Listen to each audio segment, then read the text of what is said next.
Hello and welcome to this new episode of Open Book Entrepreneur. Today we have Laura Shepherd here with us all the way from Canada. She is a leadership coach and Laura, please introduce yourself to our audience.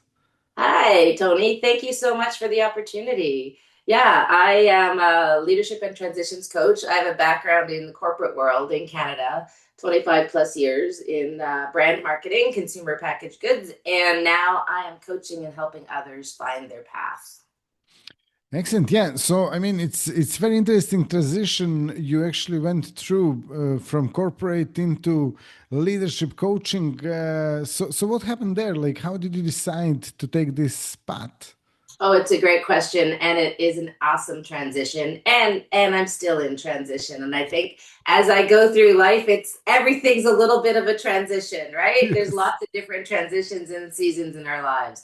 But for me, I came to the conclusion I loved my corporate career for a long time. It taught me so much. I got so much out of it. I was very successful in it.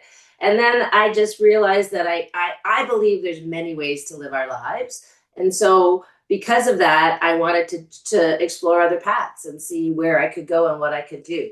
I actually did a side trip halfway through my career to the Caribbean, teaching scuba diving and driving boats because I thought I wanted to open my own scuba business. So I explored that. So I always had this drive to sort of expand and do something else. And coaching just came naturally to me. I did it with my teams in corporate, and I loved it. And I just feel like it's a good way to be able to help others truly find their alignment within themselves so that they can be fulfilled and happy and help.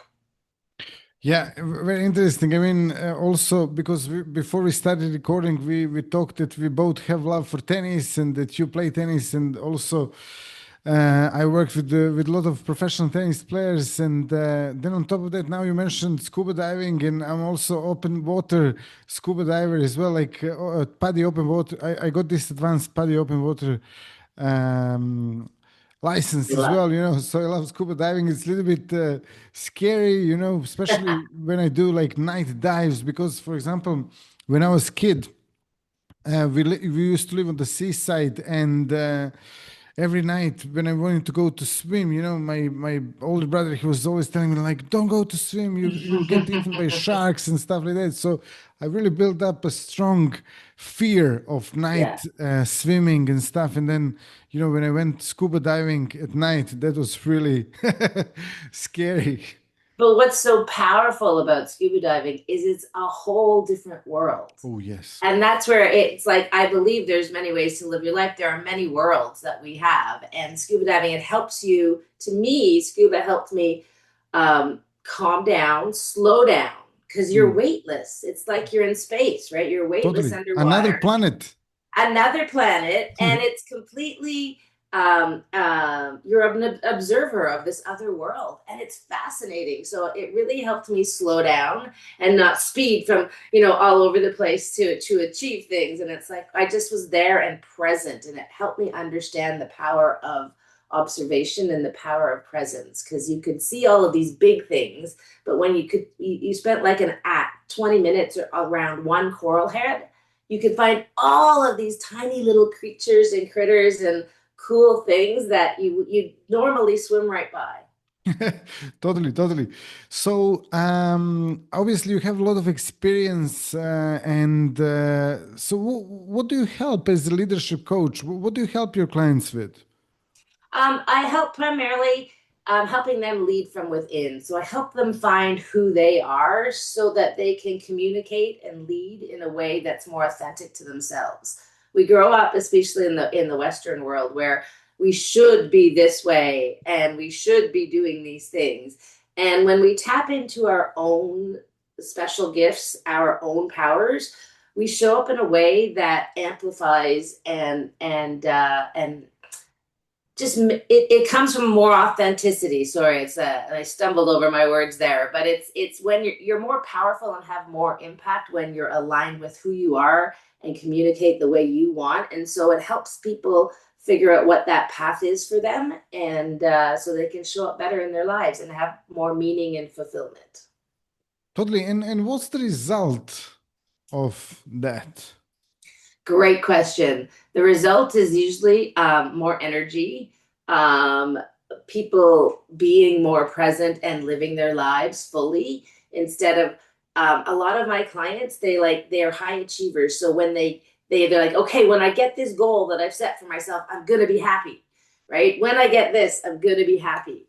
And they get there and they're happy for, 30 seconds. So I help them find that happiness and that way to live in fulfillment in the now, not wait for when they achieve their goal. It's still great to have goals, still great to have ambition, but they're just mile markers and directions along your path. But you can be happy and fulfilled every day, when you choose. Now, Totally, sorry. totally. It's about enjoying the journey, because it's Yes. like I spoke a number of times with marathon runners, and they're like, "Yeah, I want to just like finish this marathon and stuff," and then they run and prepare for many months, sometimes years as well, and then they go run, and then once they go through past the finish line, sometimes they start crying, completely. They just break down, and it's like because they had this goal just to pass this finish line for such a long time, and then when they achieve it they don't know what to do next, and the emotions come up and stuff.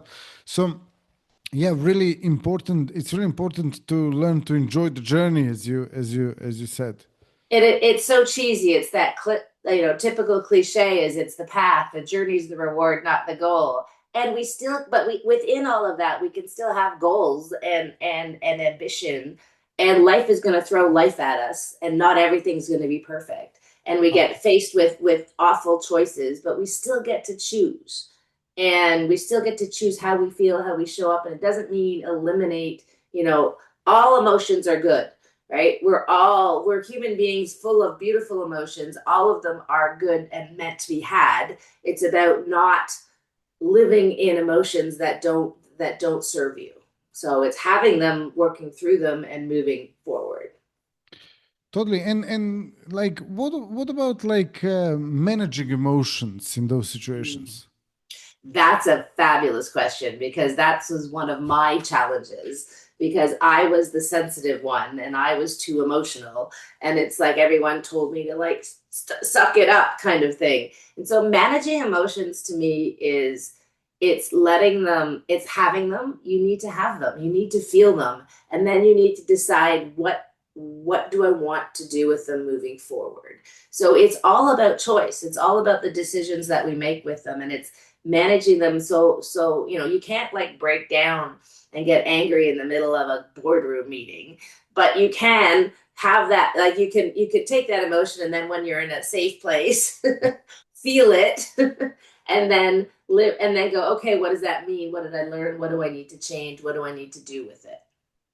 Totally, yeah, yeah. I mean, managing emotions, it's so important in sports, in business, Mm.